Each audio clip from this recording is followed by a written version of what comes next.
Like many of us, are you cross-shopping the Monster and Hyper V2s? Then you've come to the right place. As someone who has owned multiple Monsters, including the latest 950 and multiple Hypermotards, including the 950 and 698, I have a deep understanding of these bikes to help you make an informed purchase. But are either of these bikes really worth the price? Let's do work. The entire reason these bikes are new is the engine. Both of these bikes now share the all-new 890cc V-twin engine, which uses conventional spring valves instead of the traditional desmodromic system. This is great news for our wallets, as valve service intervals are now stretched to a massive 28,000 miles. Your wallet will appreciate that. But, and this is critical, Ducati has tuned this 890cc engine differently for each bike, and there are some big differences. Let's look at the exact numbers. The new Hypermotard V2 gets the high-performance version, putting out a claimed 120.4 horsepower at 10,750 RPM, and the new Monster V2 is tuned for a more accessible street power, making 110.7 horsepower at 9,000 RPM. Now, let's talk the most important metric here, power to weight. And let's use the wet weight, no fuel numbers from Ducati. The Monster V2 weighs in at 386 pounds and makes 110.7 horsepower. This gives it a power to weight ratio of 0.287 horsepower per pound. The Hypermotard V2 weighs 397 pounds and makes 120.4 horsepower. This gives it a higher power to weight ratio of 0.303 horsepower per pound. That's a 6% power to weight advantage for the Hypermotard V2. The Hyper V2 clearly has the advantage in peak horsepower and the power to weight ratio, but what about torque? This is where the story really gets interesting. The Monster V2 has 67 pound-feet of torque, and at 386 pounds, that's 0.174 pound-feet per pound. The Hypermotard V2 has 69 pound-feet of torque, but at 397 pounds, it equals 0.174 pound-feet per pound. That is fascinating. Their torque to weight ratio is identical, but that doesn't tell the full story. On paper, the Monster V2 makes 67 pound-feet of torque at 7,250 RPM, while the Hyper V2 makes a slightly higher 69 pound-feet at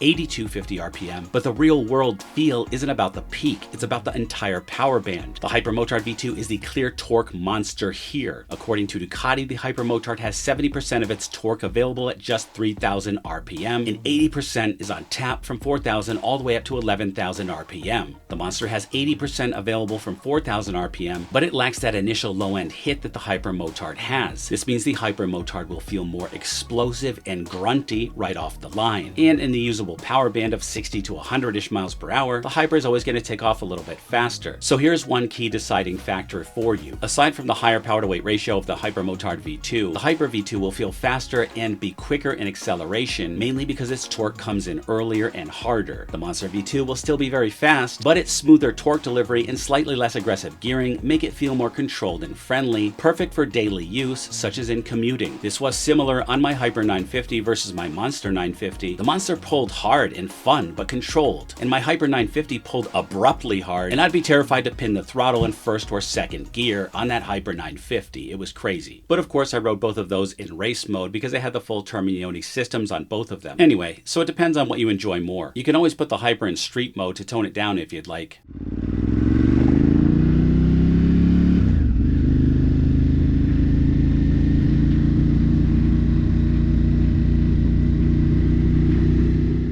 And this brings us to riding style and chassis. The Monster V2 is your quintessential naked sport bike. You're leaned forward slightly. It's designed for aggressive canyon carving, and it features a Panigale-derived aluminum front frame. It's a sleek, muscular, road-focused fun-haver. The Hypermotard V2 is a pure upright hooligan machine, wide bars, a commanding view, seriously you can't even see the motorcycle, it's like you're flying, and supermoto ergonomics. But here's the biggest chassis change. The 2026 model ditches the iconic single-sided swing arm for a new, stiffer, double-sided swing arm, and moves to a new aluminum monocoque frame, and in doing so, ditches the trellis frame. Now let's talk about a major factor in ergonomics, seat height. This couldn't be more different. The Monster V2 is built to be accessible with a standard seat height of just 32.1 inches, and the seat itself is not overly wide, making it even easier to get your feet down. This makes it confidence-inspiring at stops and much easier to manage in the city. The Hypermotard V2, on the other hand, is a true tall supermoto, and its seat height clocks in at 34.6 inches. That is a massive 2.5-inch difference between the two. This gives you that commanding upright view of traffic, but if you're not a taller rider, it could be a real challenge, so keep that in mind. I'm 6'1" with longer than average legs, and I could barely flat foot my Hyper 698, which is the same height.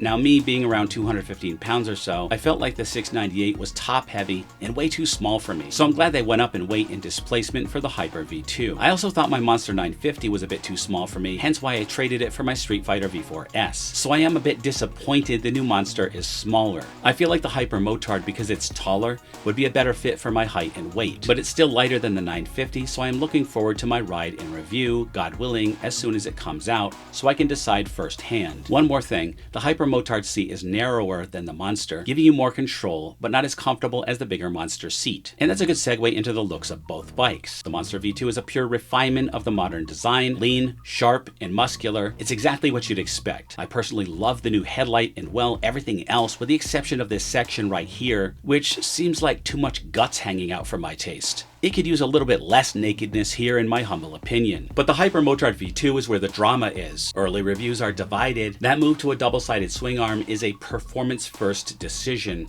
but it sacrifices the iconic look. The single-sided swing arm is way better looking. However, the Hyper V2 does regain the dual underseat exhausts from the 2005 original, which is a nice touch. I do love the new Hypermotard. I love the sleeker new front end and the new LED lights. I love the undertail exhaust, especially with the Terminioni. I think it's the best looking Hypermotard to date, especially in that red, white, and black SP livery. Both bikes lost the trellis frame, so I can't compare on that, and both bikes have double-sided swing arms, unfortunately, in my opinion. I'd rather sacrifice a fraction of a second on track for the gorgeous single-sided swing arm, but it is what it is. Alright, this next section is critical. First, the electronics. Both bikes are packed with tech, as you might expect from Ducati. They both come standard with a 6-axis IMU, which means you get lean-sensitive ABS, traction control, and wheelie control, among all the other nannies. And importantly, both bikes get Ducati's up and down quick shifter 2.0 as standard. The biggest difference is the suspension. On the Monster V2, you get a non-adjustable 43mm Showa fork up front and a rear KYB or Kayaba monoshock that is only adjustable for preload. This is a decent setup for the street, but it's built to a cost. On the Hypermotard V2, you get a much more high-spec, fully adjustable 46mm Kayaba fork and a Kayaba rear shock that is adjustable for both preload and rebound. That means if you are a heavier or lighter rider, or if you plan to do track days, the Hypermotard V2 gives you the ability to perfectly dial in your ride. On the Monster, what you get is what you get. Now, when the Monster 937 came out, I actually upgraded my rear suspension to Öhlins and made my own SP version before the SP version came out, and it greatly improved the suspension, so that's always an option as well, but it's going to cost you around $1,500 or so to implement. Now, speaking of the superior suspension on the Hyper V2, let's talk price. We are only comparing base models as the Monster V2 SP,